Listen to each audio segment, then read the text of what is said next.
Puji Tuhan, selamat malam Ibu Saudara semuanya. Salam, selamat berjumpa kembali malam hari ini dalam online discipleship revival total ministry.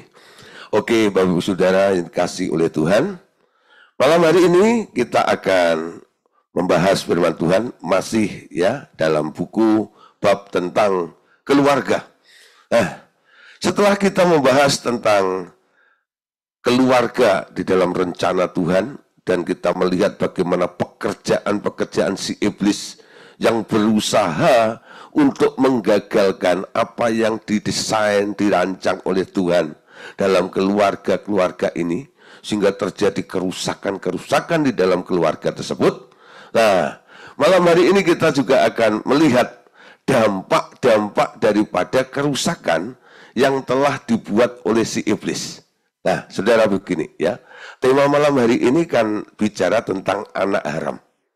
Ada beberapa orang yang telepon sama saya ya, dia tanya, Pak, temanya kok agak serem ya, anak haram, emangnya ada apa?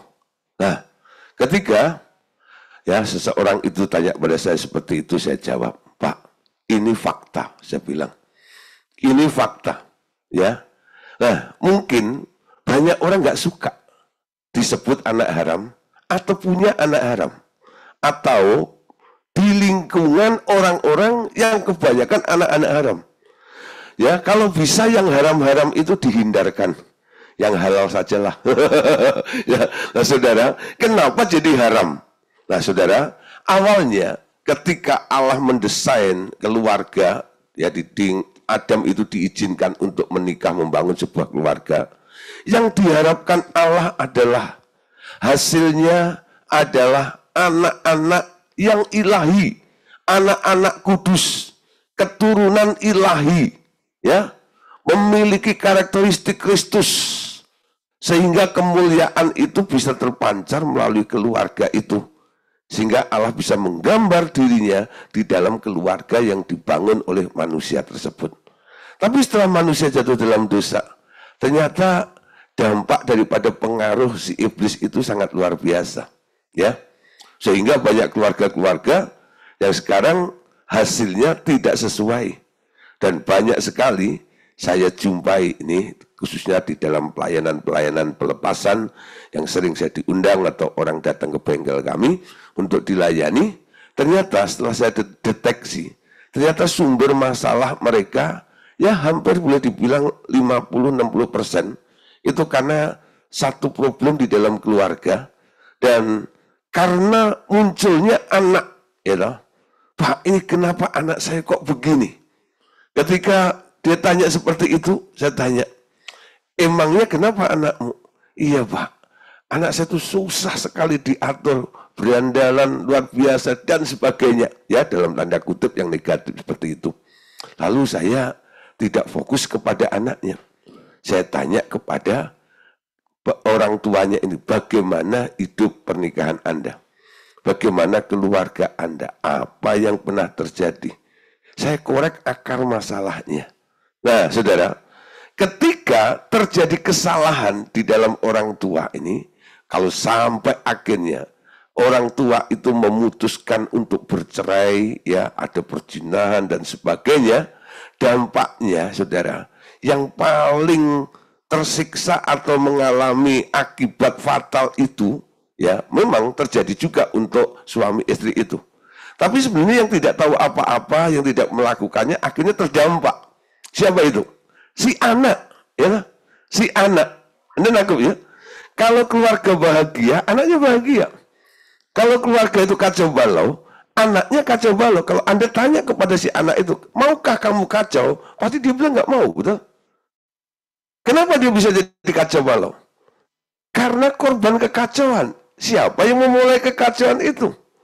Nah, pasangan, suami, dan istrinya. Nah, saudara, salah satu ya, hasil daripada produknya si iblis yang dihasilkan dari keluarga-keluarga yang hancur atau keluarga yang rusak adalah lahirnya anak-anak haram. Bedakan, Bapak Saudara, antara anak haram dan anak yang sah. Ya, anak yang sah itu adalah anak yang diakui, yang masih ada di dalam jalur yang tepat sesuai dengan desainnya Allah. Tapi anak-anak haram itu adalah anak-anak yang sudah di luar proyeknya Allah. Karena di sini sudah ada intervensi dari si iblis. Bicara tentang anak haram adalah sumber masalah yang terbesar di dunia masa kini. Ya, jadi anak-anak haram itu adalah sumber masalah yang terbesar di dunia masa kini. Nanti saya jelaskan, ya. Tapi kita lihat awalnya bagaimana sampai muncul namanya anak-anak haram yang akhirnya menimbulkan masalah yang besar di dunia masa kini. Saudara, perkawinan kudus sudah tidak menjadi standar manusiawi lagi, ya. Kekudusan, kesetiaan dari sebuah perkawinan atau keluarga itu sudah tidak dijunjung tinggi, tidak dijadikan sebuah standar, ya, bagi manusia lagi. Dan manusia juga mulai beranak cucu dengan cara yang sama sebelum aturan Taurat menguasai manusia, ya. Nah, sebelum diatur mereka ya melakukannya ya suka-suka aja nih, ya, karena mereka sudah jatuh dalam dosa. Saudara, akhirnya anak-anak haram menjadi bertambah dengan pesat sekali jumlahnya di bumi dan menghasilkan dosa yang semakin banyak dan semakin berat, ya. Nah, contoh saudara, dampak daripada kerusakan-kerusakan itu menjadi alasan dari begitu banyak penyakit jenis baru, ya, yang muncul di muka bumi. Itu adalah karena semakin banyaknya anak haram yang ada di muka bumi ini. Kenapa saudara? Karena anak-anak haram ini kan sumber masalahnya, ya. Sehingga terlalu banyak orang yang hidup tanpa takut akan Tuhan. Mereka selalu mencari kesenangan hidup mereka sendiri dan mereka tak peduli akan dibuang ke neraka atau tidak. Nah, saudara, kita lihat, ya, kondisi, situasi, kerusakan. Kenapa? Karena hilangnya roh takut akan Tuhan. Kenapa orang nggak takut akan Tuhan lagi? Karena mereka sudah nggak respect dengan Tuhan. Gambar Allah itu, citra Allah itu sudah tidak terdampak lagi di dalam manusia itu. Sehingga manusia itu sekarang mengekspresikan atau menggambarkan apa yang ditanam oleh iblis di dalam dirinya.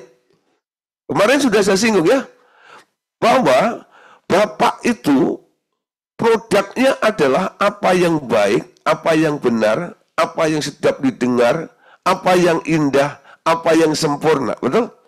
Nah, si iblis sudah masuk dengan aneka ragam, hal-hal yang busuk, hal-hal yang najis. Kenapa dia lakukan seperti itu? Karena dia punya misi.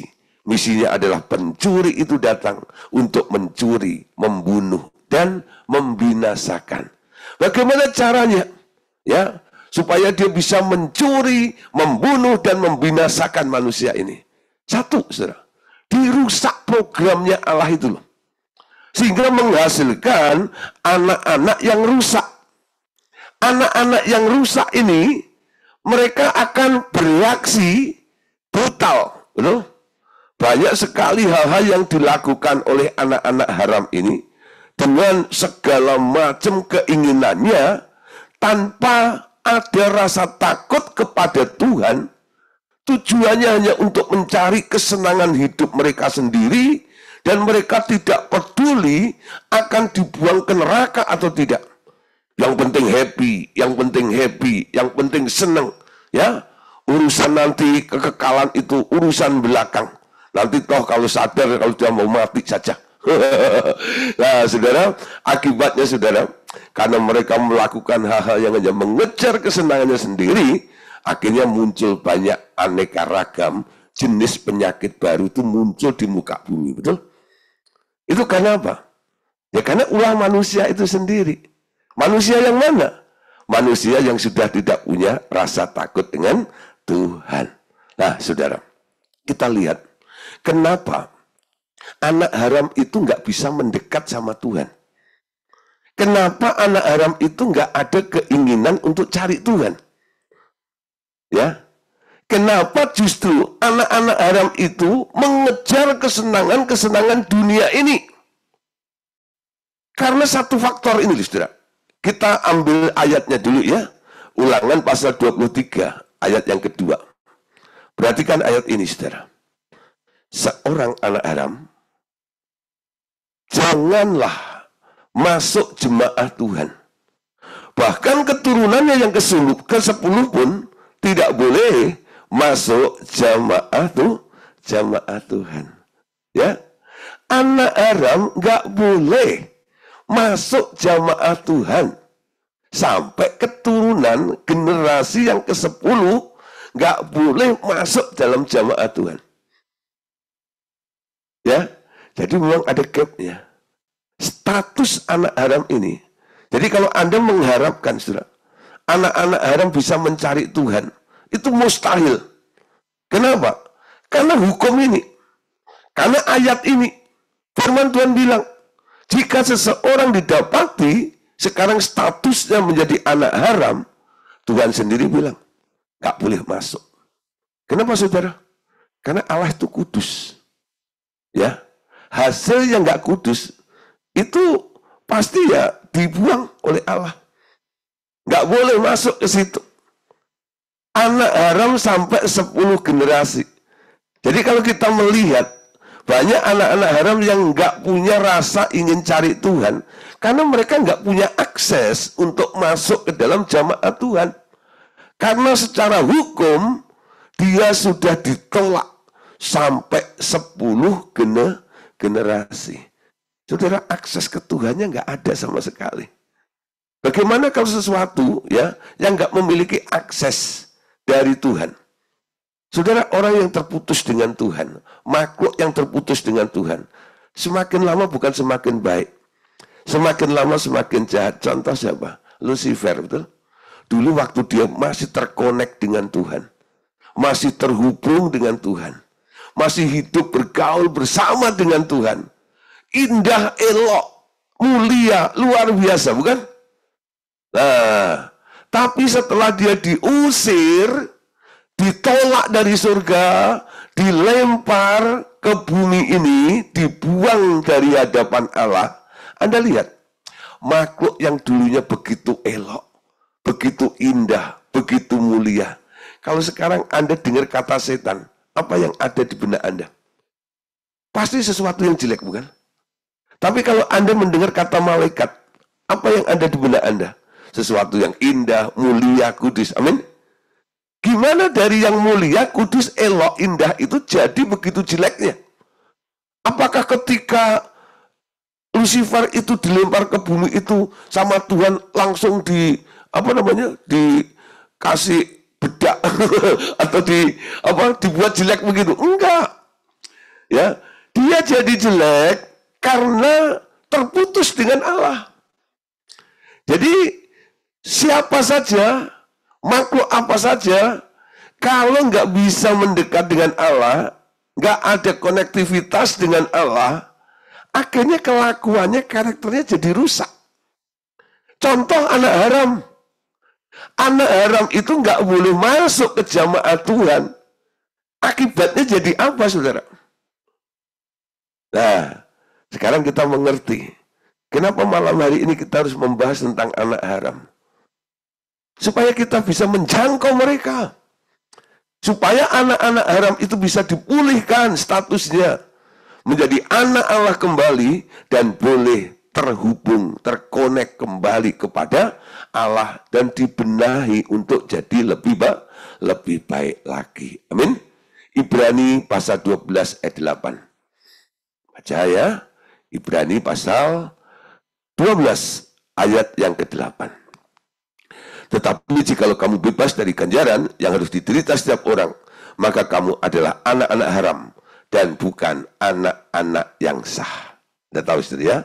Jadi kalau anak sah itu pasti dididik ya, jadi dididik oleh Allah walaupun melalui satu penderitaan ya. Tapi anak-anak haram itu tidak, sudah dibiarin. Ya, bebas dari didikan, bebas dari teguran. Jadi kayaknya Allah itu cuek ya. Lu mau ngapain? Ya udah biarin. Kenapa? Tadi satu ayat berkata bahwa anak haram nggak boleh masuk ke jamaah Tuhan, bukan? Tidak menjadi perhatiannya Tuhan lagi. Yang kedua, saudara, kalau ada anak haram, ya Allah biarin aja. Karena Allah hanya mendidik anak-anak yang sah.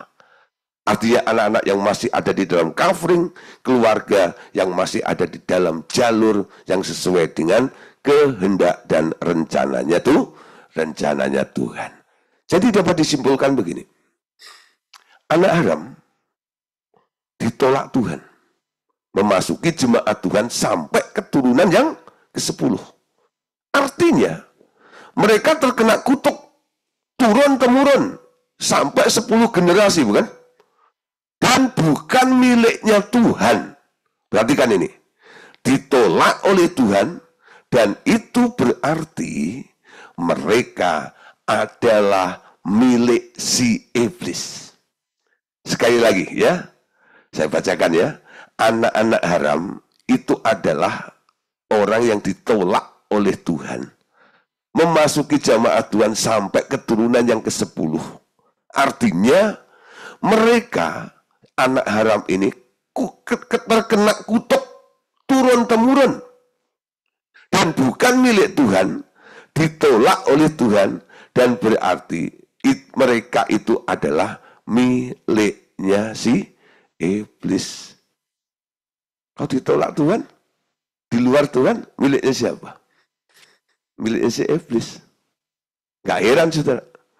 Dia bisa memanifestasikan perbuatannya, itu jahatnya, kelakuannya, kasarnya, brutalnya, itu kayak iblis. Kenapa? Dia bukan milik Tuhan, miliknya si iblis. Nah, saudara, mungkin Bapak Ibu Saudara yang mendengarkan kebenaran firman Tuhan malam hari ini, mungkin Anda ya memiliki status anak haram. Tapi saudara, walaupun saya buka seperti ini, bukan berarti saya di sini menghina atau menyingkirkan Bapak Ibu Saudara, menganggap rendah Bapak Ibu Saudara. Bukan, maksudnya bukan seperti itu. Tapi supaya kita sadar, memiliki status anak haram ini tidak ada untungnya sama sekali. Karena ditolak oleh Tuhan, ya, turun-temurun sampai 10 generasi, dan tidak menjadi miliknya Tuhan, ya.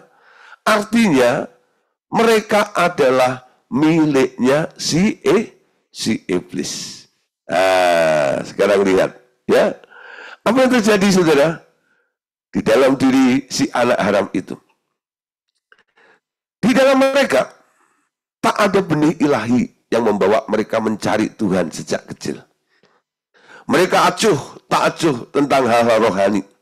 Sampai suatu ya saat mereka akan terperanjat atau kaget, shock menghadapi salah satu hari Tuhan. Ya, jadi mereka itu nggak ada sedikit sama sekali ya tentang keinginan untuk mencari Tuhan. Yang ada acuh tak acuh tentang hal yang rohani.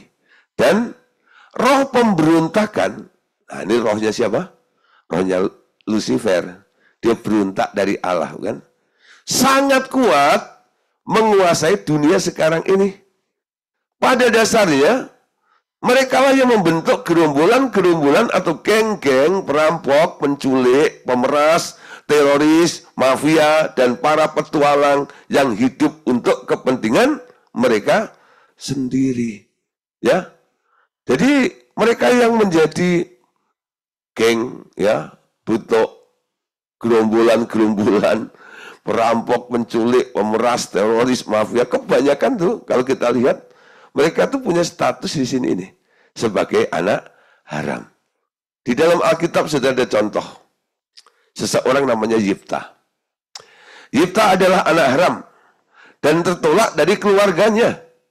Namun setelah para penatua memintanya menjadi pemimpin mereka, Yifta dipulihkan dan mengalami pergaulan dengan Tuhan kembali.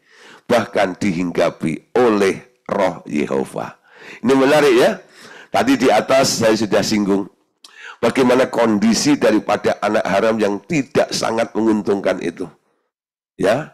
Tapi sekarang kita akan belajar dari satu orang yang punya status anak haram. Namanya Yiptah, ya. Dia tertolak dari keluarganya. Tapi satu kali dia diminta untuk menjadi pemimpin oleh kelompoknya, negaranya. Lalu dia dipulihkan dan mengalami pemulihan, mengalami pergaulan kembali dengan Tuhan, bahkan dihinggapi oleh Roh Yehova. Yuk kita lihat ayatnya. Hakim-Hakim 11 ayat 1 sampai ayat yang ketiga, ya. Hakim-Hakim 11 ayat 1 sampai ayat yang ketiga. Adapun Yiptah orang Gilead itu adalah seorang pahlawan yang gagah perkasa. Tetapi ia anak seorang perempuan sundal. Ayah Yiptah ialah Gilead. Ya, saudara, kalau Anda melihat pertama, firman Tuhan ini, Alkitab ini memberitahu kepada kita malam hari ini. Ada seorang namanya Yiptah, orang Gilead, ya. Itu diambil dari nama bapaknya, ya. Orang Gilead itu adalah seorang pahlawan yang gagah perkasa, ya. Secara fisik, ya, penampilannya luar biasa, ya, gagah perkasa. Tetapi dikatakan ia anak seorang perempuan sundal, ya, perempuan sundal, anak perempuan sundal. Walaupun dia keren, dia gagah, dia perkasa, dijuluki seorang pahlawan, namun kita bilang, tapi dia anak perempuan sundal. Artinya apa? Dia punya status yang nggak sah, disebut sebagai anak haram, ya. Nah, terus ayat yang kedua dan ayat yang ketiga. Nah, juga istri Gilead melahirkan anak-anak lelaki baginya setelah besar anak-anak istrinya ini. Maka mereka mengusir Yiptah, katanya kepadanya, engkau tidak mendapat milik pusaka dalam keluarga kami, sebab engkau anak dari perempuan lain. Maka larilah Yiptah dari saudara-saudaranya itu dan diam di tanah Top. Di sana ia berkumpullah kepadanya petualang-petualang yang pergi merampok bersama-sama dengan dia. Anda lihat ya. Jadi istri daripada Gilead ini, ya, dia punya anak, ya. Nah, adik-adiknya si Yiptah itu. Lalu Yiptahnya diusir keluar, saudara. Diusir keluar dengan alasan apa? Kamu bukan anak sah, kamu anak perempuan lain, anak si sundal itu loh. Kamu bukan anak sah, kamu anak haram. Ya, dia keluar, saudara. Anda tahu apa yang terjadi? Ada marah, ada emosi, ada kecewa, campur aduk semuanya.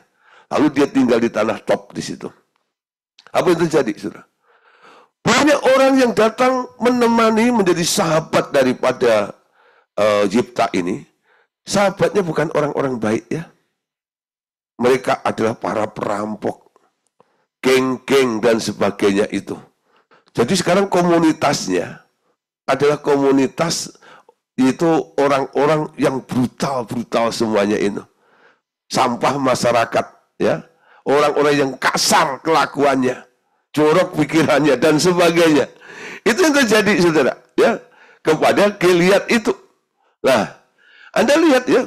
Jadi potensi untuk menjadi orang jahat itu ada di situ ini. Kenapa? Karena statusnya tadi itu sebagai anak haram itu. Nah, saudara, kenapa anak-anak haram itu, ya, dia melakukan hal-hal yang kasar-kasar ini dan itu dan sebagainya. Saudara, karena dia tidak diakui, dia kadang-kadang butuh pengakuan. Cara untuk bisa diakui, karena dia tidak punya benih yang baik dari dirinya, ya hanya yang jahat yang dia punya, dia ekspresikan, dia tunjukkan, ya. Aku bisa berprestasi walaupun bukan hal yang baik, hal yang jahat. Jadi kalau dia jadi orang jahat, kelasnya juga kelas kakap, saudara. Ya, kelas kakap. Sehingga Yifta ini jadi pemimpin di antara para perampok-perampok itu, saudara.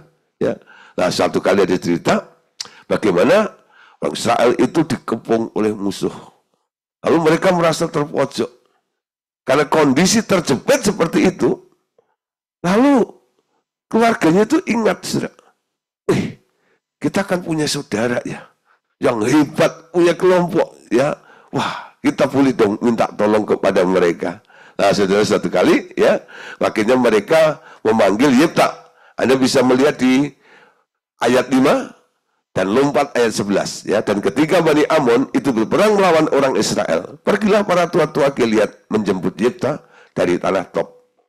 Maka Yifta ikut dengan para tua-tua Gilead, lalu bangsa itu mengangkat dia menjadi kepala dan panglima mereka.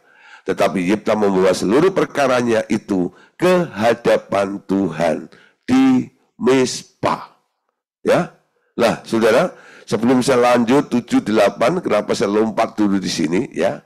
Saudara, ketika ya tua-tua Gilead itu menjemput Yifta dari tanah Lot ya, nah dengan alasan apa ya mereka menjemput itu? Nah saudara, Yifta itu ditawarin. Anda lihat dulu ayat 7-8. Tetapi kata Yifta kepada para tua-tua Gilead itu, bukankah kamu sendiri membenci aku dan mengusir aku dari keluargaku? Mengapa kamu datang sekarang kepadaku pada waktu kamu terdesak? Kemudian berkatalah para tua-tua Gilead, berperanglah melawan Bani Amon, maka engkau akan menjadi kepala atas kami, atas seluruh penduduk Gilead itu. Nah, saudara, jadi saudara-saudara awalnya kan menolak dia. Tapi karena kepepet, karena terdesak, butuh tenaganya, dia mau diambil. Si Yifta sedikit jual mahal nih. Ya, kalau nggak dibutuhin dibuang. Kalau dibutuhin baru diambil, ya diajak lagi, suruh pulang, gitu ya. Nah, saudara, di sini satu yang menarik, saudara. Bagaimana ya Yifta ini kan sekarang kalau Anda melihat ya, akhirnya Yifta itu bukan aja mengalami kemenangan, tapi juga dihinggapi oleh Roh Tuhan. Ayat 11 dulu, baca dulu ya. Ayat 11 pasal 11 ayat 29. Lalu Roh Tuhan menghinggapi Yifta, ia berjalan melalui daerah Gilead dan daerah Manase, kemudian melalui Mizpah di Gilead, dan dari Mizpah di Gilead ia berjalan terus ke daerah Bani Amon. Ya, dihinggapi Roh Tuhan. Ini kan bertolak belakang dengan apa yang saya bahas di depan tadi. Anak haram nggak boleh masuk jamaah Tuhan. Gak boleh dekat sama Tuhan, betul?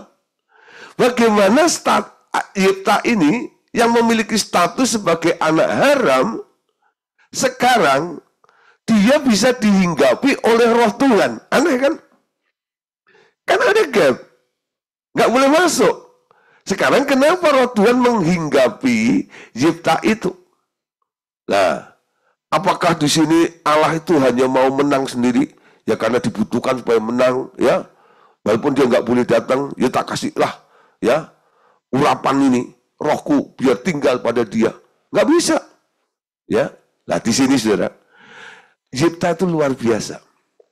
Ketika dia mendapat tawaran dari saudara-saudara untuk membantu supaya dia bisa mengalahkan Bani Amon itu, ketika dia menerima itu, tadi dikatakan Yifta itu membawa perkaranya kepada Tuhan. Ini kuncinya ya.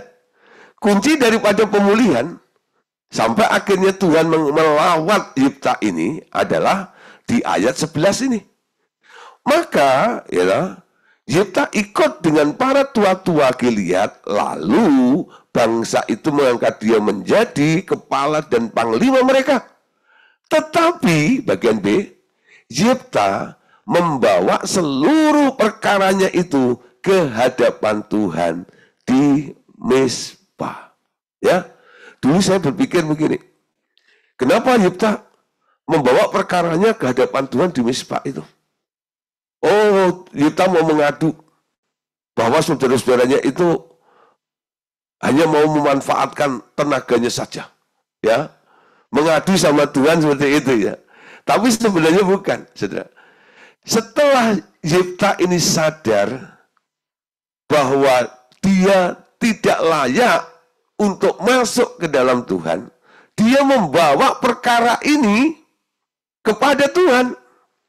Nah, inilah kunci daripada pemulihannya. Jadi kalau kita menjumpai anak-anak yang haram, bagaimana cara supaya kita bisa memulihkan anak-anak tersebut seperti itu?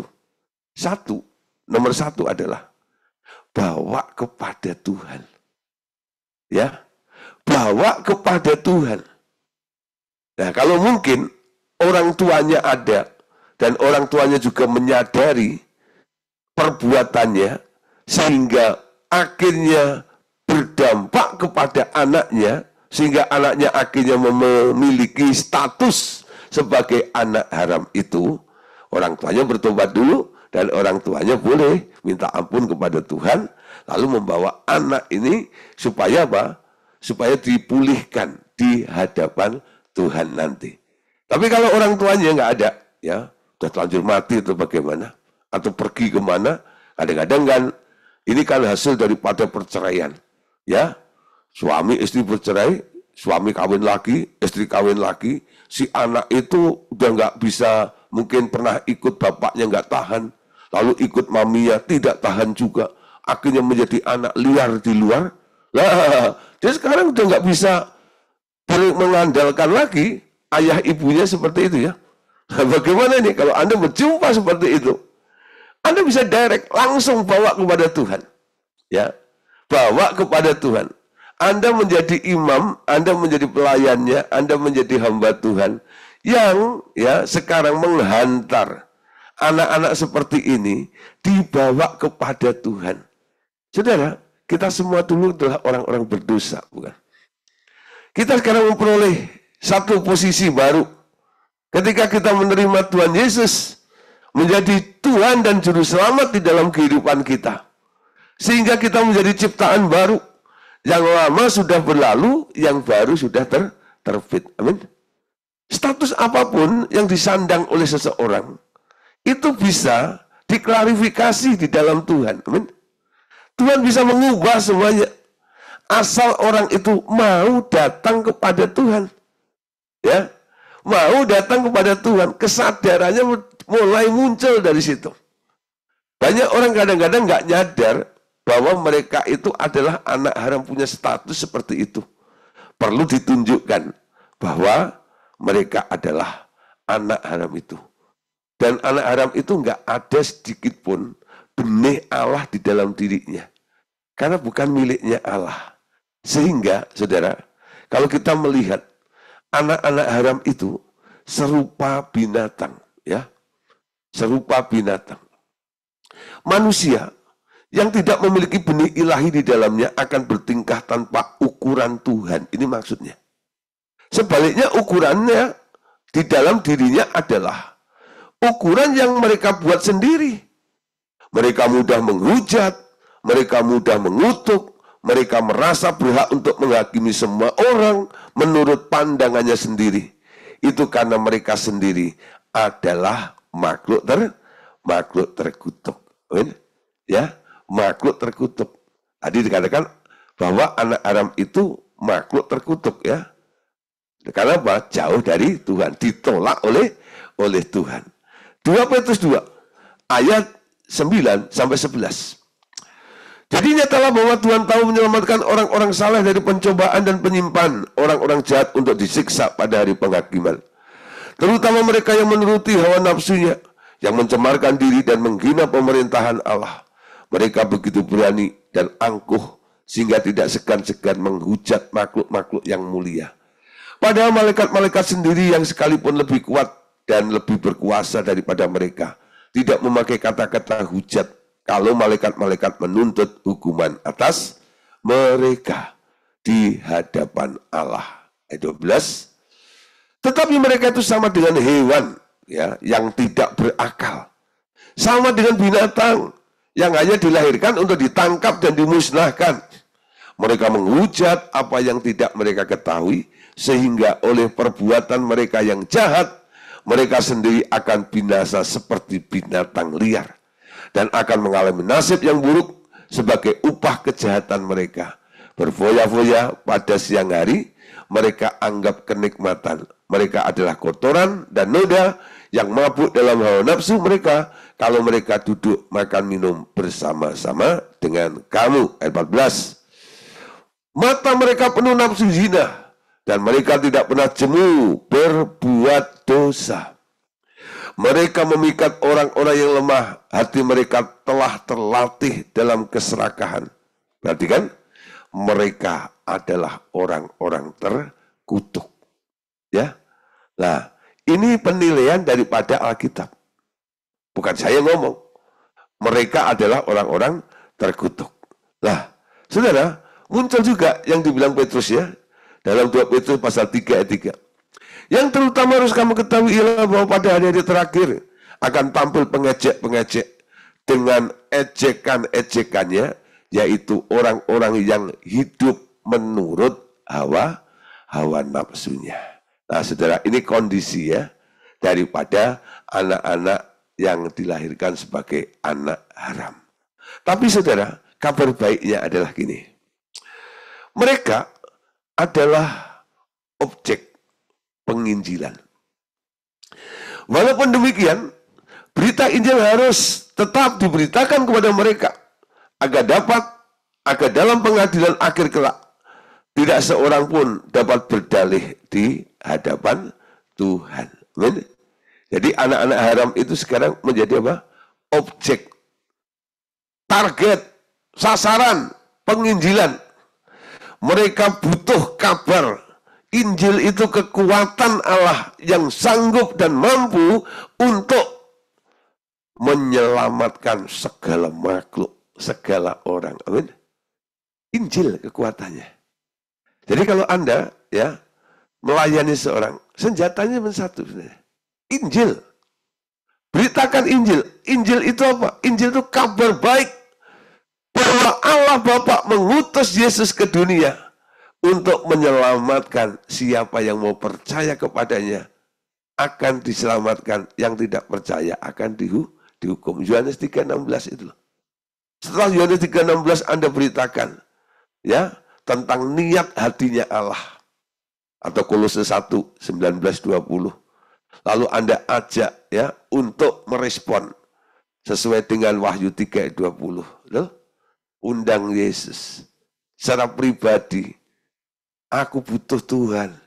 Aku butuh ditolong. Ya. Lalu Anda bersihkan dari semua akar-akar persoalan mereka itu. Jadi kasus-kasus seperti ini, walaupun sangat-sangat ya menjijikkan lah, ya. Kalau muncul hal seperti itu, siapa yang senang melihat anak-anak yang brutal, ya, pengajak dan sebagainya tadi itu, pasti kita bilang, ih, kalau kok gitu ya. Tapi saudara, kalau kita melihat orang-orang seperti itu, sekarang di hati kita harus muncul satu belas kasihan atau passion. Passionnya apa? Mereka itu butuh Injil. Mereka itu butuh diselamatkan. Roma pasal 1 ayat 18-21. Sebab murka Allah dinyatakan dari surga atas segala kefasikan dan kelaliman manusia yang menindas kebenaran dengan kelaliman. Karena apa yang dapat mereka ketahui tentang Allah nyata bagi mereka, sebab Allah telah menyatakannya kepada mereka. Sebab sifat-sifatnya yang tidak tampak, yaitu kekuatannya yang kekal dan keilahiannya, dapat tampak dan dipahami dari karyanya sejak dunia diciptakan, sehingga mereka tidak dapat berdalih. Sebab sekalipun mereka mengenal Allah, mereka tidak memuliakan Dia sebagai Allah atau mengucap syukur kepadanya. Sebaliknya pikiran mereka menjadi sia-sia dan hati mereka yang bodoh menjadi gelap. Ya. Nah, 2 Petrus 3:9, Tuhan tidak terlambat menepati janjinya. Sekalipun ada orang yang menganggapnya sebagai kelambatan, tetapi ia sabar terhadap kamu, karena ia mengendaki supaya jangan ada yang binasa, melainkan supaya semua orang berbalik dan bertobat. Jadi apa yang diinginkan oleh Allah? Sebuah pertobatan. Mereka boleh berbalik. Amin. Terjadi pemulihan. Dia tidak terlambat untuk menepati janjinya. Jadi saudara, sekarang kita tahu ada banyak anak-anak haram di sekitar kita. Ya walaupun Anda merasa risih dengan kehadiran mereka.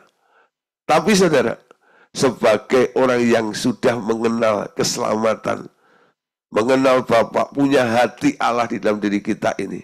Sekarang muncul passion ya. Ketika melihat mereka itu, Anda mulai bilang, ini adalah objek penginjilan.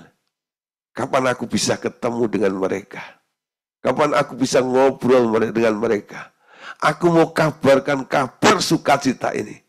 Bahwa Bapa ingin kalian bertobat kembali kepada Dia. Serta dipulihkan dari statusmu. Supaya apa? Supaya kalian semuanya boleh menjadi miliknya Allah. Tidak terus dimiliki oleh iblis seperti ini. Tidak terus diperbudak oleh si iblis. Hanya untuk melakukan hal-hal mengejar dunia dengan kesenangannya itu. Tanpa ada sedikit pun rasa takut kepada Allah. Dan keinginan untuk mencari Allah. Amin. Nah, saudara. Kenapa terjadi kerusakan-kerusakan sehingga terjadi anak-anak haram itu? Nah, saudara, sekarang kita mengenal di Perjanjian Baru bahwa kekristenan ini mengangkat satu prinsip tentang perkawinan. Bahwa pernikahan Kristen adalah pernikahan yang bersifat monogami. Ya. Nah, saudara, di masa Perjanjian Lama, poligami tidak dilarang oleh hukum Taurat. Mereka mengambil banyak istri kalau mereka kuat, ditambah banyak gundek. Baru di masa Tuhan Yesus mengatur kembali perkawinan dengan tertib. Perkawinan yang kudus adalah yang dipersatukan oleh Allah dari dua menjadi satu. Ya. Nah, sudah memang dalam Perjanjian Lama, dulu kan mereka ada di bawah payung hukum, beranak cuculah, penuhilah bumi. Kejadian 4:19, Lamek mengambil istri 2 orang. Yang satu namanya Ada, yang lain namanya Zila. Ya. Nah, kenapa kita bilang istri 2 kan nggak dilarang di sini? Ya, memang pada waktu itu belum ada aturannya, saudara. Ya. Kejadian 16 ayat 3. Jadi Sarai, istri Abram itu mengambil Hagar hambanya, orang Mesir itu.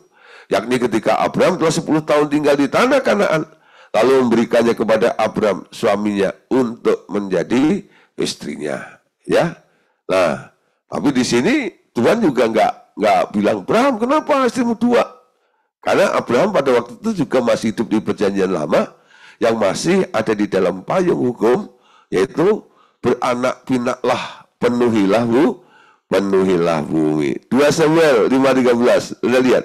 Daud ya, mengambil lagi beberapa gundik dan istri dari Yerusalem. Setelah ia datang dari Hebron, dan bagi Daud masih lahir lagi anak laki-laki dan perempuan. Istrinya Daud berapa? Oh, banyak, saudara. Tapi Anda lihat ya, Daud itu disebut orang yang berkenan kepada Allah. Nah, kenapa dalam hal punya istri lebih pada waktu itu nggak ditegur? Karena dia hidup di dalam perjanjian lama. Ya, 2 Tawarikh 11 ayat 21. Rehabia mencintai Maakah, anak Absalom itu, lebih daripada semua istri dan gundiknya. Ia mengambil 18 istri dan 60 gundik dan memperanakkan 28 anak laki-laki dan 60 anak perempuan. Ya, ada lagi saudara. 2 Tawarikh 13:21. Abia menunjukkan dirinya kuat. Ia mengambil 14 istri dan memperanakkan 22 anak laki-laki dan 16 anak perempuan. Ya, nah, saudara, di sini ada 2 istilah tadi ya, istri dan ada gundik. Lalu muncul pertanyaan ini, Bagaimana status anak-anak istri yang tidak seperjanjian atau anak-anak gundeknya? Ya, jadi kita tidak sedang bicara tentang berapa istrinya. Ya, dampaknya, hasilnya dari istri yang seperjanjian dan anak-anak gundik, ya, ini di hadapan Tuhan beda. Mereka tidak disebut sebagai anak haram dalam masa itu. Namun jelas, tidak sama statusnya dengan anak-anak dari istri seperjanjian. Anak-anak sepertinya, anak-anak kelas kedua atau second class children, ya. Nah, disebut anak kelas 2. Alas kelas kedua, bukan kelas 2, ya. Kelas kedua atau second class children, ya. Nah, ada satu contoh, ya. Raja Daud ya pernah berzina, ya, lalu dia ambil si Bathsheba menjadi istrinya, lalu punya anak namanya siapa?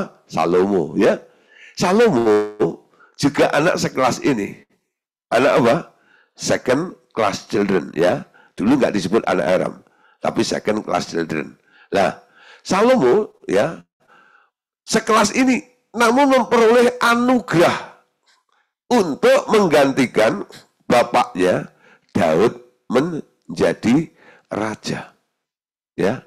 Nah, kenapa Salomo ini akhirnya mendapatkan anugerah dari Tuhan? Anda tahu, ya, doanya, ya, komitmennya dalam doanya Daud itu dan Bathsheba itu mohon, ya. Nah, disitulah anugerah Allah turun atas mereka sehingga mengubah status daripada Salomo ini, dan Salomo akhirnya mendapatkan prioritas untuk menjadi raja di situ. Nah, kembali kepada Yifta. Tadi Yifta disebut anak haram karena ibunya seorang sundal. Anak-anak yang tidak diakui sah oleh orang tuanya dan yang di luar pernikahan yang sah itu adalah anak-anak haram, ya. Anak-anak haram, ya, saudara. Jadi karena apa? Tidak diakui, tidak sah, tidak sah. Namun dalam perjanjian, ya, dalam masa perjanjian lama, ada istilah istri masa muda atau disebut juga istri seperjanjian. Itu artinya ada istri yang tidak seperjanjian dan ada lagi gundik, ya. Nah, ini beda, ya. Gundik itu nggak pernah jadi istri, ya, nggak pernah jadi istri. Nah, ada istri, ya, seperjanjian dan ada istri, ya, yang tidak seperjanjian. Ya, istri yang seperjanjian, ada istri yang tidak seperjanjian, dan ada istilah gundik. Nah, apa bedanya? Kalau gundik ngerti, ya, gundik itu nggak dinikahin. Nah, saudara, tapi istri seperjanjian dan istri yang tidak seperjanjian itu artinya gini, Tuhan hanya mengakui istri pada waktu masih masa muda, istri pertama. Istri pertama itulah yang disebut istri seperjanjian. Istri yang kedua, ketiga, keempat, dan kelima, walaupun pada waktu itu belum dilarang, tapi itu nggak diakui, saudara. Ya, sehingga status anaknya, lah, karena tidak diakui, tidak sah. Tangkap, ya? Tidak sah. Yang sah yang mana? Yang sah adalah yang dari istri pertama. Jadi yang dari istri kedua, ketiga, bahkan yang dari gundik itu status anak-anaknya bukan anak sah, bukan anak ilahi. Anak tidak sah, ya. Tidak sah. Nah, saudara, di sini, ya, keabsahannya inilah yang membuat status orang ini bisa dibilang masih ada di dalam jalur plan atau apa yang dirancang Tuhan di dalam perkawinan anak-anak Allah itu, ya, untuk menghasilkan anak-anak sah atau anak-anak yang ilahi. Amsal pasal 5 ayat 18 sampai 19. Diberkatilah kiranya sendangmu, bersukacitalah dengan istri masa mudamu, bukan istri mudamu ya, istri masa mudamu, rusa manis, kijang yang jelita, biarlah bodadanya selalu memuaskan engkau, dan engkau senantiasa birahi karena cintanya. Istri masa muda, istri pertama. Maleakhi 2:14. Dan kamu bertanya, oleh karena apa? Oleh karena sebab Tuhan telah menjadi saksi antara engkau dan istri masa mudamu yang kepadanya engkau telah tidak setia. Padahal dialah teman sekutumu dan istri seperjanjianmu.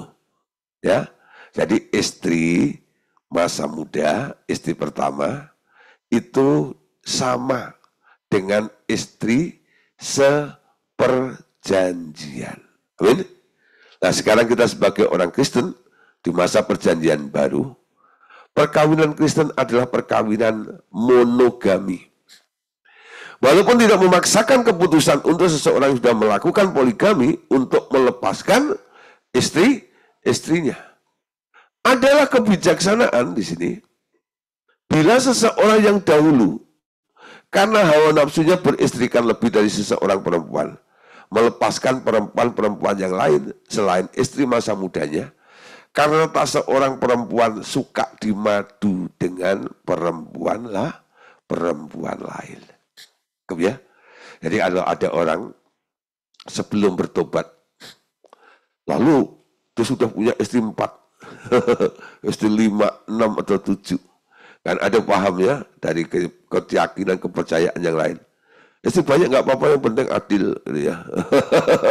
Adil dan bijaksana, ya. Asal kuat menafkahi juga nggak apa-apa, lah gitu ya. Nah, ketika mereka jadi orang Kristen, percaya kepada Tuhan Yesus, nah, mereka harus menganut paham monogami ini. Memang di sini ya tidak diharuskan untuk meninggalkan seperti itu, you know. Tapi di sini hanya satu bentuk kesadaran. Ya, alasannya apa? Ya, mana ada sih perempuan yang mau dimadu itu ya? Ya, apalagi diracun, dimadu ya, nggak ada yang mau ya. Nah, itu tetap melukai hati. Nah, di sini orang yang bertobat itu harus menyadari bahwa dan dengan kesadarannya dia harus mengambil sebuah kebijaksanaan, sikap, langkah, yaitu apa? Dia harus tegas ya, melepaskan istri-istri yang lain, lalu dia hanya hidup dengan istri masa mudanya itu, ya. Nah, ya dengan berbagai macam konsekuensi sih, tapi ya harus dengan damai juga, ya. Jangan dengan pertengkaran, dan ribut dan sebagainya. Nah, di situ kadang-kadang butuh mediasi, ya. Nah, ada hamba Tuhan atau ya pengacara dan sebagainya, supaya apa? Ya sudah selesai, habis itu masalahnya sudah clear ya, tidak diungkit-ungkit lagi seperti itu ya. Jadi alasan yang kita ungkap di sini satu, saudara, bahwa tidak satu orang pun ya wanita yang mau dimadu. Jadi ini sikap kesadaran daripada orang yang sudah bertobat ini harus rela melepaskan istri-istri yang lainnya supaya menggenapi apa yang dirancang Tuhan, itu perkawinan monogami. Saudara, tiap tindakan poligami sebenarnya telah melukai hati seorang perempuan. Itu yang telah dilakukan Abraham dengan Hagar atas persetujuan Allah. Perhatikan bahwa Allah mengakui Ismail sebagai anak Abraham dan tidak menganggapnya sebagai anak haram. Tapi trauma kelahiran anak ini telah mencetaknya menjadi seorang anak yang binal. Dan kemudian penolakan Abraham membuat ia menjadi bangsa yang keras dan menolak melawan orang lain. Ya, coba Anda lihat ya. Jadi karena Abraham melakukan poligami di sini, nah setelah atas petunjuk Tuhan juga dia harus mengusir Ismail dan Hagar. Dan Allah sendiri sebenarnya masih mengakui Ismail itu anaknya Abraham. Dan tidak menganggap sebagai anak haram. Tapi sudah tabiatnya kita melihat di sini. Karena istilah haram dulu di dalam perjanjian lamanya nggak ada. Karena apa? Hukum daripada perkawinan poligami pada waktu itu belum dilarang. Ya, Lah, Kejadian 16 ayat 11 sampai 12. Selanjutnya kata malaikat Tuhan itu kepadanya, engkau mengandung dan akan melahirkan seorang anak laki-laki dan akan menamainya Ismail, sebab Tuhan telah mendengar tentang penindasan atasmu itu, seorang laki-laki yang lakunya seperti keledai liar. Demikian nanti anak itu tangannya akan melawan tiap-tiap orang dan tangan tiap-tiap orang akan melawan dia, dan di tempat kediamannya ia akan menentang semua saudara-saudaranya. Kenapa saudara? Anak Abraham yang satu itu nanti kelakuannya seperti keledai liar. Nah, ini dampak saudara. Dampak daripada Kejadian 21 ayat 10 sampai 13. Berkatalah Sarah kepada Abraham, usir, ditolak, amin. Hamba perempuan itu beserta anaknya. Sebab anak hamba ini tidak akan menjadi ahli waris bersama-sama dengan anakku Ishak. Hal ini sangat menyebalkan Abraham oleh karena anaknya itu. Tetapi Allah berfirman kepada Abraham, janganlah sebal hatimu, karena hal anak dan budakmu itu dalam segala yang dikatakan Sarah kepadamu, haruslah engkau mendengarkannya, sebab yang akan disebut keturunanmu ialah yang berasal dari Ishak. Tetapi keturunan dari hambamu itu juga akan kubuat menjadi suatu bangsa, karena ia pun anakmu. Ya, walaupun masih diakui sebagai anak oleh Tuhan, ya, anaknya Abraham.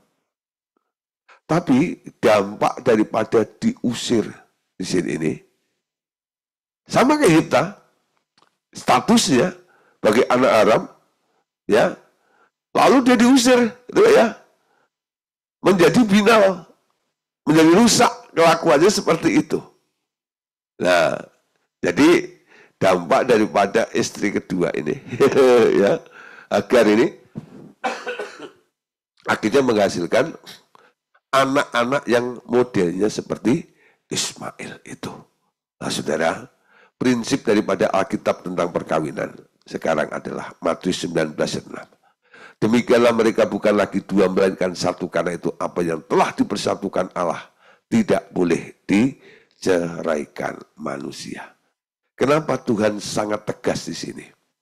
Tentang apa yang dipersatukan Allah tidak boleh diceraikan oleh manusia. Saudara, Allah membenci perceraian, betul? Karena setiap perceraian nanti akan menghasilkan anak-anak haram. Perceraian akan menghasilkan anak-anak haram. Lah kok bisa, Pak? Bagaimana ini? Ceritanya gimana? Ya, perceraian kok menghasilkan anak haram. Saudara, awalnya orang itu pernikahannya, perkawinannya sah di hadapan Tuhan, ya. Diberkati. Disatukan oleh Tuhan. Anda tahu, saya pakai gambaran seperti orang membangun rumah. Lalu ada genteng, ya. Genteng itu kan dua sisi, ya. Satu miring ke kanan, satu miring ke kiri gitu, ya. Nah, lalu supaya nggak bocor, itu atasnya dikasih krepus loh. Nah, di krepus itu, ya, krepus itu mempererat, menyatukan. Itu selalu saya tegaskan ketika kami memberkati orang dalam pernikahan. Ingat ya, kalian ini sekarang menuju pada satu tujuan yang sama. Kamu dari kiri, satu dari kanan. Sekarang diteguhkan, disahkan ini. Ya, disahkan.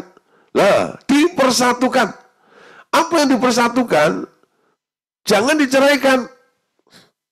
Awalnya ketika mereka membangun rumah tangga, mereka menjadi satu tujuan tuh. Dari bawah, ini naik ke atas nih, tuh. Yang satu juga gitu, yang sebelah kiri. Dari bawah naik ke atas, mengerucut. Lalu diteguhkan dengan krepusnya itu.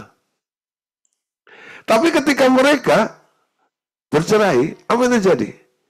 Keinginannya berbeda. Satu mau ke kanan, satu mau ke kiri, itu.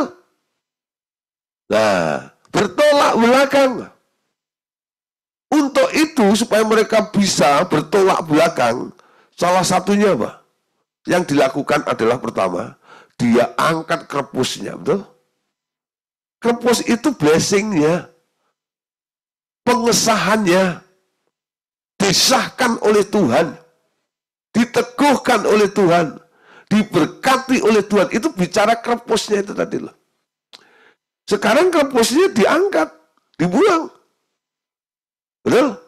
Nggak ada yang meneguhkan, nggak ada yang mengesahkan. Ditambah lagi, tujuan mereka sekarang sudah bertolak belakang. Nah, saudara, ketika mereka di bawah payung, ya, melakukan satu kesatuan yang dipersatukan oleh Allah. Ketika mereka melahirkan anak, anaknya semua disebut anak ilahi, anak yang sah. Tapi ketika mereka cerai, anaknya statusnya otomatis berubah. Jadi apa? Jadi anak nggak sah. Kenapa? Keabsahannya hilang. Keabsahan siapa yang hilang pertama? Keabsahan perkawinan itu, betul? Yang menghasilkan anak. Mereka disuruh menikah, mereka disuruh kawin supaya punya anak. Perkawinannya disahkan oleh Allah. Sehingga anaknya jadi sah, amin. Nah, ketika keabsahan perkawinannya itu nggak ada, hilang, lenyap, otomatis status anaknya juga berubah. Dari anak yang sah, sekarang menjadi anak tidak sah. Nangkep ya? Ini statusnya seperti itu. Jadi kenapa Allah itu bilang, jangan bercerai. Ini bukan hanya menyusahkan dirimu, kalian suami dan istri, tapi ingat keturunanmu. Statusnya akan ikut berubah menjadi tidak sah. Gara-gara apa? Pernikahanmu, kamu rusak. Krepusnya kamu buang, keabsahannya kamu buang. Metrainya kamu cabut di situ ini. Sehingga tidak sah. Amin? Nangkep ya? Jadi anak haram itu bukan berarti hanya bicara tentang anak di luar nikah, atau anaknya gunde, anaknya si perempuan sundal, itu dan itu toh. Sekarang lebih dalam lagi, anak-anak dari orang tua yang bercerai, status anak itu juga berubah dari yang tadinya anak sah, sekarang berubah menjadi anak haram. Ya, dari keluarga yang broken home akan menghasilkan broken child, betul? Nah, kenapa broken child? Karena status berubah. Dari anak yang sah, anak ilahi, punya benih ilahi, sekarang hilang semuanya. Dan Anda tahu, ya, Anda tahu, ketika mereka ini, ya, sudah kehilangan status itu, ya mereka nggak punya keseimbangan lagi. Hidupnya akan ditelan oleh dunia dan segala kesenangannya itu. Amin. Titus pasal 1 ayat yang kelima. Aku telah meninggalkan engkau di Kreta dengan maksud ini, supaya engkau mengatur apa yang masih perlu diatur, dan supaya engkau menetapkan penatua-penatua di setiap kota, seperti yang telah kupesankan kepadamu, yakni orang-orang yang tak bercacat, yang mempunyai hanya satu istri, yang anak-anaknya hidup beriman dan tidak dapat dituduh, karena hidup tidak senonoh atau hidup tidak tertib. Nah saudara, dalam memilih ya penatua-penatua jemaat, Paulus bilang sama Titus, kalau kamu pilih penatua-penatua itu, ada syaratnya. Lihat perkawinannya. Mereka hanya punya satu istri. Enggak boleh yang poligami. Harus yang perkawinannya monogami. Amin. Ya. Betul, ketika kami dulu bikin gereja namanya Rumah Dua Segala Bangsa. Ya, dulu Pak Andreas dan Ibu Daud tuh pesan-pesan ya. Gideon, nanti kalau rekrut pekerja-pekerja, khususnya di Jakarta nih ya, ingat yang satu ini. Banyak sih yang pengen bergabung, ingin melayani bersama-sama. Tapi setelah saya tahu ya, ini istri kedua, oh ini suami kedua gitu ya. Wah kalau masuk gitu. Lalu saya bilang, ya gitu ya. Ya, gak boleh gitu ya. Tapi kalau mau ikut jadi penginjil kalau macam it's okay. Tapi kalau menjadi pengurus dan sebagainya ini kenapa? Ketika engkau sudah menjadi pengurus ya, penatua, menjabat, apalagi jadi gembala dan sebagainya, disorot, ada yang komplain, ya kan? Tapi kalau Anda hanya memberitakan tentang kasih Tuhan, bagaimana Tuhan menyelamatkan keadaan Anda gini-gini sampai Anda belum percaya, ya nggak apa-apa, semua orang boleh, gitu ya. Langgap ya. Jadi saran saya bilang, ya sorry ya, nggak bisa. Karena apa? Status Anda. Ketika saya ngomong gitu, marah. Ya sudah lah, gitu ya. Nah, lalu cari gereja lain. Diangkat jadi wakil gembala di sana, ya, nggak tahu gimana caranya. Wah, lalu pamer, gitu. Ya sudahlah, ya. Kita hanya menerapkan apa seperti di dalam Alkitab itu. Saya juga walaupun kenal sama pendetanya, gembalanya itu saya nggak ngompor-ngomporin. Kenapa kamu gini? Enggak, gitu ya. Ya sudah, itu keputusan mereka, biarin saja, gitu ya. Tapi kita mulai punya prinsip yang benar di sini ini. Ya, tadi dikatakan bahwa penatua-penatua di setiap kota seperti yang aku pesankan kepadamu, yakni orang-orang yang tak bercacat yang mempunyai hanya satu istri, yang anak-anak hidupnya beriman dan tidak dapat dituduh karena hidup tidak senonoh atau hidup tidak tertib. Karena dituduh dulu. Nanti pasti ada yang komplain gitu loh. Ya, kalau sudah dikomplain kita mau jawab apa? Ya, itu masalahnya. Karena ayatnya hitam di atas putih, firmannya seperti itu. Nangkap ya? Ya. Jadi kalau memang sudah terjadi gini dan belum bisa membenahi, dan Anda pengen melayani, paling pantas jadi penginjil. Gak bisa menduduki sebuah jabatan seperti ini, gak bisa. Kenapa? Anda dinilai, pasti akan ada yang komplain di situ itu. Nah, ini saya harap menjadi satu perhatian, ya. Lah, setelah karena anak haram ini menjadi anak yang brutal, akhirnya apa? Karena dia sadar bahwa nasibnya ini gara-gara orang tuanya, dia jengkel dengan orang tuanya.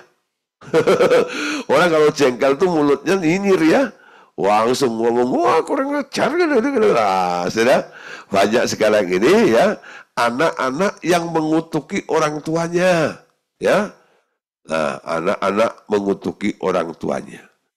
Bila seorang anak sampai mengutuki orang tuanya, ia akan mengalami kegelapan dalam hidupnya dan cenderung segera mati walaupun masih muda.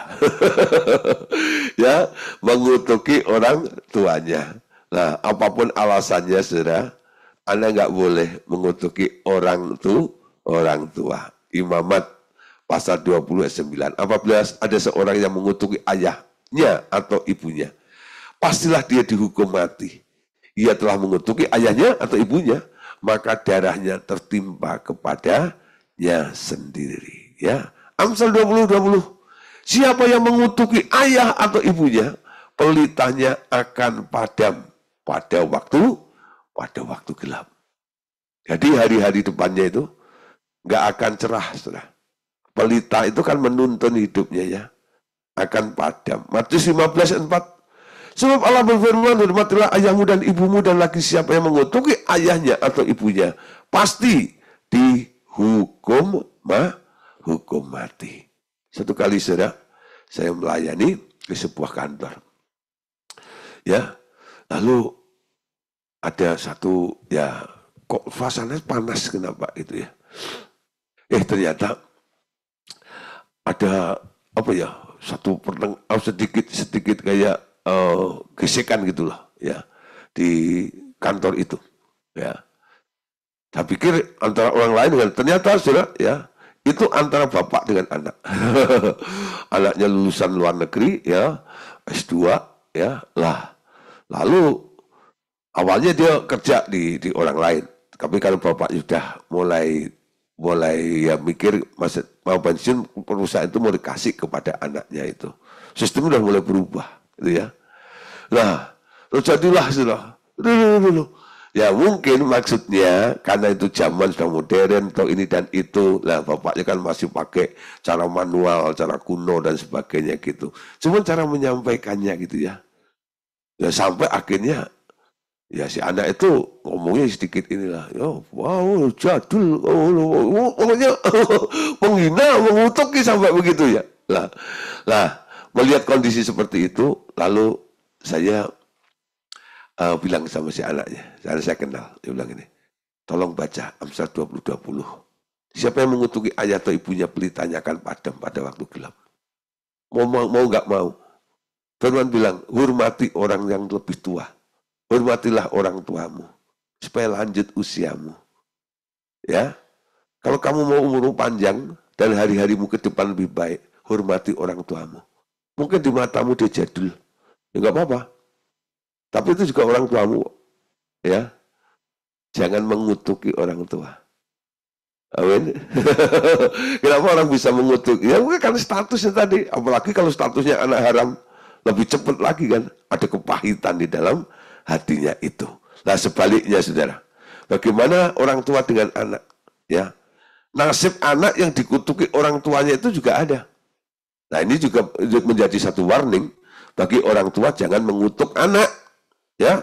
Sebaliknya lebih banyak orang tua yang mengutuki anak-anaknya sendiri ketika dia sedang senyum, sedang marah. Terus dengan sanam, ya. Nah, saudara, ada seorang ya, ini contoh yang diambil di sini ya. Anak perempuan yang pernah dimaki bapaknya, lonte atau pelacur. Tak lama kemudian akan cenderung jatuh bangun dalam perzinahan. Terus menerus karena kemasukan roh pelacur yang sudah mati. Atau anak perempuan yang mati karena diperkosa orang. Ya, hati-hati. Anak pulang malam gitu. Lu kayak perempuan gak bener aja. Ya. Nah, ketika omongan itu diucapkan, itu ada yang ngeklaim, tuh, kamu diharapkan seperti itu. Si iblis dengan mudah memasukkan roh orang mati kepada orang yang dikutuki oleh orang tuanya itu. Nah, pada waktu marah, maka jangan ngomong kasar kepada anak-anakmu. Nanti anak-anak itu akan mengalami seperti apa yang engkau ucapkan seperti itu. Ya. Dan apa yang harus kita lakukan kalau kita nggak boleh mengutuk? Roma 12 ayat 14. Berkatilah siapa yang menganiaya kamu. Berkatilah dan jangan mengutuk. Berkatilah siapa yang menganiaya kamu, berkatilah jangan mengutuk. Baik anak maupun bapak nggak boleh mengutuk. Berkatilah siapa saja. Si anak merasa saya jadi anak haram gara-gara bapak, aku kutuk dia. Enggak. Berkati kalau engkau sudah sadar. Karena sekarang saudara, di dalam Tuhan, sekarang pabrik berkat itu ada di dalam diri Anda. Tiap hari Anda bisa memberkati, siapa saja yang bisa Anda berkati. Hidupmu akan menjadi berkat. Ya, jangan mengutuk. Setiap kutukan akan menghasilkan bencana atau hal yang buruk atas orang yang Anda kutuk tersebut. Amin. Saudara, tentang anak haram, ya malam hari ini sudah kita selesaikan. Ya, nah besok kita akan bahas lagi ya. Tentang status anak sulung dan anak bungsu. Nah, untuk apa kita bahas? Saudara, anak sulung, anak-anak itu ya dengan posisinya sebagai anak sulung atau anak bungsu, itu ada plus minusnya. Menjadi anak sulung, itu mendapat berkat yang terbaik, tapi ada kutuknya juga, disebut kutuk anak sulung. Jadi anak bungsu, ya, itu ada plus minusnya juga. Ada kutuknya, ada blessingnya juga. Nah, besok kita akan bahas ya, tentang anak sulung dan anak bungsu. Nah, itu masih banyak nih, saudara. Nanti berikutnya beberapa hari ini kita akan membahas tentang anak ya. Kemarin kan tentang perkawinannya. Nah, anak sulung, anak bungsu, anak-anak kas, kenapa ada anak autis dan sebagainya. Masih banyak yang akan kita bahas bersama-sama. Yuk kita tetap setia belajar dalam kelas pemuridan ini. Tuhan Yesus memberkati kita semuanya. Amin. Yuk kita